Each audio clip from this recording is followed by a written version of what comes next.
1 ნოემბერს იწურება საქართველოს საგადასახადო კოდექსით განსაზღვრული ფიზიკური პირის ქონების გადასახადის წლიური დეკლარაციის წარდგენის ვადა. ვინ არის ქონების გადასახადის გადამხდელი, როგორ იბეგრება ფიზიკური პირის ქონება, ამ და სხვა თემებზე სასაუბროთ შემოსავლების სამსახურისა და ბიზნეს პარტნიორის ყოველკვირეული რუბრიკის სტუმარი ლევანდ გებუაძეა, შემოსავლების სამსახურის მეთოდოლოგიის დეპარტამენტის უფროსი. მოგესალმებით, ძალიან დიდი მადლობა. მიხარია რომ ამ სეზონზეც შემოსავლების სამსახურისა და ბიზნეს პარტნიორის ერთობლივი რუბრიკა გრძელდება და პირველი გადაცემა ეთმობა ძალიან მნიშვნელოვან თემას, რომელსაც წლის ყოველ ამ პერიოდში ძალიან დიდ ყურადღებას აქცევთ შემოსავლების სამსახური და ძალიან მნიშვნელოვანი ამ ინფორმაციის ცოდნა თავად გადამხდელებისთვის. რა ტიპის გადასახადია საუბარი? რა დეკლარაცია უნდა შევავსოთ, ამით დავიწყოთ და ვის ეხება ამ დეკლარაციის შევსება. მოგესალმებით კიდევ ერთხელ, დავიწყოთ იმით, ვის ეხება დეკლარაციის შევსება. ფიზიკური პირთა ქონების გადასახადის დეკლარაციას ავსებს ფიზიკური პირი, თუ მისი ოჯახის წლიური შემოსავალი გასულ წელს აჭარბებდა 40,000 ლარს და ოჯახს გააჩნია დასაბეგრი ქონება. მეორე შემთხვევა არის, როდესაც არ არის დამოკიდებული შემოსავალზე და ფიზიკურ პირს გააჩნია საკუთრებაში მიწა. რაც შეეხება ვადებს, თქვენ სწორედ ბრძანებთ, 1 ნოემბერს იწურება დეკლარირების ვადა, ვინაიდან 1 ნოემბერი არის შაბათი უქმედღე, გადადის ბოლოვა და მომდევნო სამუშაო დღეს, ანუ 3 ნოემბრის ჩასვლით. იგივე გადახდაზეც. ხო, აი გადახდა საინტერესო, როგორ ხდება გადახდის ნაწილი. გადახდაც არაუგვიანეს 15 ნოემბრისა, აქაც ვინაიდან შაბათ დღეს არასამუშაო დღეს ემთხვევა, აქაც 17 ნოემბრის ჩათვლით გადაიწევს ქონების გადასახადის გადახდა. ჩემს პირადად არაერთხელ უკითხავთ, როგორ შევავსოთ ეს დეკლარაცია. შემოსავლების სამსახურზე არის განთავსებული ვიდეო ჩანაწერი, სადაც მითითებულია როგორ ხდება ამის შევსება. რას გვეუბნება ეს ვიდეო რგოლი და როგორ ხდება ამ დეკლარაციის შევსება? ანუ რას უნდა მიაქციოს დავუშვათ გადამხდელმა განსაკუთრებული ყურადღება. კი ბატონო, დავიწყოთ იმით, რომ ვიდეო რგოლი სწორედ ბრძანეთ თქვენ დეტალურად აღწერს შემთხვევას, თუ ვის ეკისრება ქონების გადასახადის ვალდებულება, რა შემთხვევაში რა იბეგრება ქონების გადასახადით და შემდგომში როგორ ხდება დეკლარაციის წარდგენა. დეკლარაციის წარდგენა ხდება, რა თქმა უნდა, ელექტრონულად, განახორციელებს არ უწევს არსად მისვლა, თუ პირველად ავსებს დეკლარაცია, შეუძლია და არ არის რეგისტრირებული საგადასახადო ორგანოში, შეუძლია ვიდეო კოლ რეჟიმის მეშვეობით დისტანციურად დარეგისტრირდეს, რომელიც 24/7 რეჟიმში მუშაობს და ამის შემდგომ წარადგინოს დეკლარაცია. ეხლა თქვათ, ვინ ავსებს დეკლარაციას? აქ არის მნიშვნელოვანი, როგორ დავიანგარიშოთ შემოსავლები პირველ რიგში, ხო, ფიზიკური პირის და მისი ოჯახის შემოსავალი. შემოსავალში ჩაირთვება დარიცხული ხელფასი პირველ რიგში, რომელიც უნდა აღვნიშნოთ, რომ არ არის საშემოსავლო გადასახადის გამოკლებით, ანუ ხელზე აღებული არ უნდა დაითვალოს მოქალაქემ, აქ ხშირად შეცდომები მოსდით და უნდა დაითვალოს მხოლოდ დარიცხული ხელფასი. ეკონომიკური საქმიანობის განხორციელების შემთხვევაში იანგარიშება დასაბეგრი შემოსავალი. მცირე ბიზნესის სტატუსი აქვს ბევრ მოქალაქეს, ახორციელებენ საქმიანობას, მათთვის შემოსავალში გაითვალისწინებდა მცირე ბიზნესის საქმიანობიდან მიღებული შემოსავლის მხოლოდ 25%. ნებისმიერი შემოსავლის სარგებელი, რომელსაც მიიღებს ფიზიკური პირი, ყველა ეს კომპონენტი ადგენს იმ მდგენელს, რასაც ქვია შემოსავლის იდენტიფიცირება ფიზიკური პირთათვის. კი ბატონო, ანუ ეს ძალიან მნიშვნელოვანია, ფიზიკური პირები, პარალელურად ფიზიკური პირები, რომლებიც ახორციელებენ სამეწარმეო საქმიანობას, მთლიანობაში როგორ ითვლება ეს შემოსავლების ნაწილი, ამიტომ ახლა რაც ბრძანეთ, ამას ძალიან დიდი ყურადღება უნდა მიაქციოს თვითონმა მოქალაქემ, იმიტომ რომ ძალიან ხშირ შემთხვევაში არის ხო რომ მე არ მაქვს ასე ვთქვათ სამსახური, როგორც ასეთი და რატომ უნდა გადავიხადო ეს ქონების ეს გადასახადი, ამას ძალიან ხშირად არის ხოლმე ლაპარაკი და სწორედ ეს პასუხი თქვენი სწორედ ამ ნაწილს შეეხება და ასევე საინტერესოა მიწის გადასახადა, მიწის ფლობასთან დაკავშირებით როგორი სურათი გვაქვს და მთლიანობაში არის აქ გარკვეული შეღავათიც, ხო? ამ შეღავათისეც რომ ვისაუბროთ, რომ კიდევ ერთხელ აუხსნათ მაყურებელს რაზეა საუბარი. პირველ რიგში დავიწყოთ იმით, რომ რა არის დაბეგრის ობიექტი. დაბეგრის ობიექტი, ანუ იბეგრება რა ფიზიკური პირის საკუთრებაში არსებული უძრავი ქონება, იქნება ეს საცხოვრებელი სახლი, ბინა, მსუბუქი ავტომობილი, იმ ფიზიკური პირთა მფლობელობაში ვისაც აქვთ ერთფრენი, შვეულფრენი, ასე შემდეგ, იახტა, ეს ყველაფერი არის ქონების გადასახადი დაბეგრის ობიექტი. ასევე მიწის ნაკვეთი, რომელიც ფიზიკური პირის საკუთრებაშია, ან სახელმწიფო საკუთრებაშია და სარგებლობს ფიზიკური პირი. როგორ ხდება დეკლარირება? უძრავი ქონების შემთხვევაში ფიზიკურმა პირმა უნდა მიუთითოს გასულ წელს მის საკუთრებაში არსებული ქონება და შეაფასოს შესაძლო სარეალიზაციო ღირებულება, ანუ რასაც საბაზრო ღირებულებას შეფასებას ახდენს თავად მოქალაქე. თავად ახდენს, შეუძლია სხვადასხვა წყაროები გამოიყენოს საჯარო წყაროები ქონების ღირებულების შესაფასებლად. თუ ვერ აფასებს, შეუძლია რა თქმა უნდა შემფასებელსაც მიმართოს და შეაფასებინოს ქონება. თავარი არის გასული წლის უძრავი ქონება მიეთითოს და საკუთრებაში არსებული პერიოდი უნდა მიუთითოს და შესაბამისად გადასახადიც საკუთრებაში არსებული პერიოდის პროპორციულად მოხდება გაანგარიშვა, იმიტომ რომ შესაძლებელია 12 თვე ართოს ხო ფიზიკური პირი, ანუ უთითებს თვეთა რაოდენობასაც. მიწას რაც შეეხება, მიწა მიეთითება ქონებისგან განსხვავებით მიმდინარე წლის, ანუ 25 წლის პირველი ქონება მიეთითება გასული წლის და მიწა მიმდინარე წლის. მიმდინარე წლის პირველი აპრილის მდგომარეობით იმიტომ ვაკონკრეტებ, რომ მაქსიმალურად კარგად გაიგონ ადამიანებმა რა ტიპის რა უნდა შეავსონ რეალურად. გეთანხმებით, პირველი აპრილის მდგომარეობით მიმდინარე წელს ვის საკუთრებაშიც არის მიწის ნაკვეთი, ის ბუნებრივი არის მიმდინარე წელს ამ მიწაზე ქონების გადასახადის გადამხდელი. კი ბატონო, შემოსავლების ნაწილს დავუბრუნდები.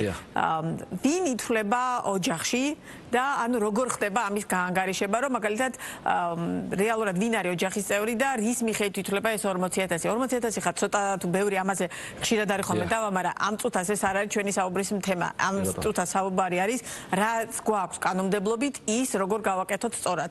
ამიტომ საინტერესოა ვინ ითვლება ოჯახის წევრად. ოჯახის წევრები კანონმა უპირობოდ განსაზღვრა თავად პირი და მისი მეუღლე და არასრულწლოვანი შვილები, ეს არის ოჯახის წევრები, ასევე შესაძლებელია ოჯახის წევრად ჩაითვლებოდეს მასთან მუდმივად მცხოვრები, რომელთან ერთად საერთო მეურნეობას ეწევიან. ეს შეიძლება იყოს მშობლები, და-ძმა, პაპა, ბებია, შვილიშვილი, ასე შემდეგ. ანუ თვითონ თავად ფიზიკური პირი განსაზღვრავს ამას, ვისთან ერთად ცხოვრობს აი ამ ჩამონათვალიდან, რომელიც წამოაჟღერებს. რა შემთხვევაში შეუძლია რომ არ გადაიხადოს? არ წარადგინოს დეკლარაცია. ეს ამთავრად. ორ შემთხვევაში, როდესაც საგადასახადო შეღავათის გათვალისწინებით არ მოუწევს გადასახადის დეკლარირება და მეორე თუ ფიზიკურ პირს გასულ წელს ჰქონდა წარმოდგენილი დეკლარაცია ქონების გადასახადის და გადახდელი, ხოლო მიმდინარე წელს არ შეცვლია მას მონაცემები, ანუ იგივე ქონება აქვს, შემოსავალიც იგივე ზღვარშია 40-დან 100-მდე 100,000-ზე ზემოთ, მას შეუძლია არ წარადგინოს ქონების გადასახადის დეკლარაცია, თუმცა საგადასახადო ორგანო ავტომატურად მოახდენს გასული წლის მონაცემების მიხედვით მიმდინარე წელს იგივე ოდენობით ქონების გადასახადის დარიცხვას და მას არ უნდა გამორჩეს გადახდა არაუგვიანეს 15 ნოემბრისა. კი ბატონო, არარეზიდენტ პირების შემთხვევაში რა ხდება და აქ როგორ მათაც ევალება თუ არა დაუშვათ ამ დეკლარაციის წარდგენა და მე როგორ გადახდა? რა თქმა უნდა, არარეზიდენტი პირები მათ შორის შესაძლებელია არამოქალაქეები ფლობენ საქართველოში ქონებას და მათაც აქვთ ვალდებულება საქართველოში არსებულ ქონებაზე გადაიხადონ ქონების გადასახადი. უბრალოდ აქ უნდა მივაქციოთ ყურადღებას, რომ მათი შემოსავლები იქნება დაჯამებული როგორც საქართველოში არსებული წყაროდან მიღებული შემოსავლები იქნება გათვალისწინებული, ასევე საზღვარგარეთ მათი რეზიდენტობის ქვეყანაში მიღებული შემოსავლები. ანუ ორივე უნდა დააჯამოს და ამის გათვალისწინებით უნდა მოახდინოს ქონების გადასახადის დეკლარაცია. ხო, ესეც ძალიან მნიშვნელოვანი დეტალია. და კიდევ ერთ ძალიან მნიშვნელოვანი, პირობითად რა სანქცია ვრცელდება იმ ფიზიკურ პირზე, რომელმაც დააგვიანა დეკლარაციის წარდგენა და ან მეორე ვარიანტი, დეკლარაცია წარადგინა, მაგრამ რეალურად მერე დააგვიანა გადახდა. აი ეს ორივე შემთხვევა რომ განვიხილოთ. დეკლარაციის დაგვიანების წარმოდგენისათვის არის სანქცია, რა თქმა უნდა, თუ გადაგვიანებულ თვილთა რაოდენობა არ აჭარბებს 2 თვეს, გადასახდელი კუთვნილი გადასახადის არა უმეტეს 5%-ისა არის სანქცია, ხოლო თუ დაგვიანების თვითთა რაოდენობა აჭარბებს 2 თვეს, გადასახდელი თანხის 10%-ის ოდენობით არის დამატებით საგადასახადო სანქცია. ხოლო რაც შეეხება თუ აგვიანებს გადასახადის გადახდას, ყოველ დღე ერიცხება საურავი 0.5%-ის ოდენობით. კი ბატონო, და აქვე აუცილებლად მინდა რომ ვისაუბროთ იმ საკითხზე, რომელიც ეხება მეწარმე სუბიექტებს, რომლითაც დღევანდელი დღე 15 ოქტომბერი არის სავადო თარიღი. დიახ, კი ბატონო. 15 ოქტომბერი ისევე სავადოა, როგორც წელიწადის 12 თვის 15 რიცხვი. ეს არის ყოველთვიური დეკლარირებისათვის ძირითადად ეს იქნება. რადგან დღეს 15-ში ვხვდებით ერთმანეთს, ამიტომ ამ ნაწილად მივაწოდოთ ინფორმაცია. კი ბატონო, ეს არის ყოველთვიური დეკლარირების ვადა, როგორც თქვი, ვინც არის დამატებული ღირებულების გადასახადის განამხდელი მათთვის, დეგეს ეგრეთ წოდებული დეკლარაციის წარდგენის სავადოა, მოგების ყოველთვიური დეკლარაციის წარდგენის სავადოა, აქციზის გადასახადის, ხელფასების დეკლარაცია, რომელსაც ჩვენ წყაროსთან დაკავებული გადასახადის დეკლარაციას უწოდებთ, ასევე მცირე ბიზნესის ყოველთვიური დეკლარაციის წარდგენის ვადაა და აქვე უნდა აღნიშნოს, რომ ყველა გადასახადის განამხილველს აქვს საშუალება გამოიწეროს ეგრეთ წოდებული გამართლებელი კალენდარი, სადაც მოინიშნავს თავის თავს და მას მიუვაკ ეს კალენდარი რამე ვიდეო სახით არსებობს თუ ფიზიკური ფორმით არის თუ როგორი ფორმით არის? ელექტრონული კალენდარი არის, ყველა გადასახადის განამხილველს მოგეხსენებათ აქვს პირადი გვერდი შემოსავლების სამსახურში და ამ პირად გვერდში არის ჩაშენებული კალენდარი, სადაც შეუძლიათ მიუთითონ მობილური და მოვიდეს ყოველთვე შეხსენება მოსალოდნელ დეკლარაციებთან დაკავშირებით. მათ აქვს წინასწარ განსაზღვრული მოლოდინები უკვე ის დეკლარება უწევთ და კალენდარი უბრალოდ შეახსენებს ხოლმე ეს სახე. კიდევ ძალიან მნიშვნელოვანი დეტალი. ხშირად არის ხოლმე ეს კითხვაც, პირობითად რა ითვლება შემოსავლის განსაკუთრებით ხელფასის ნაწილში.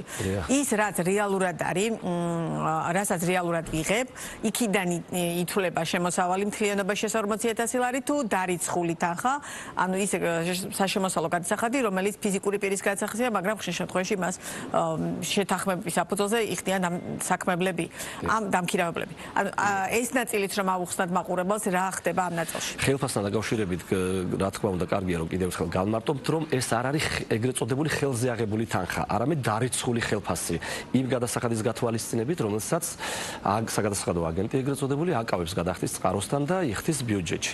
ანუ დარიცხულს ჩვენ უწოდებთ მთლიან ხელფასს, რომელიც მათ ერიცხება მიუხედავად იმისა, რომ ხელზე მიიღო დაკავების შემდგომ, საშემოსავლო გადასახადის დაკავების შემდგომ. ანუ საშემოსავლო გადასახადით და ხელზე აღებული უნდა დაემატოს, ამას უწოდება დარიცხული ხელფასი. კი ბატონო. და ჩვენი საუბრის ბოლოს სტატისტიკა როგორია? რამდენად გაიზარდა კულტურა თვითონ მოქალაქეებისა, რომ დაუშვათ ეს დეკლარაცია შეავსონ? მე წლების წინ მახსოვს, რომ ძალიან ჩემს გარშემო ძალიან ცოტა ავსებდა. მე წლებთან ერთად ეს რაოდენობა გაიზარდა.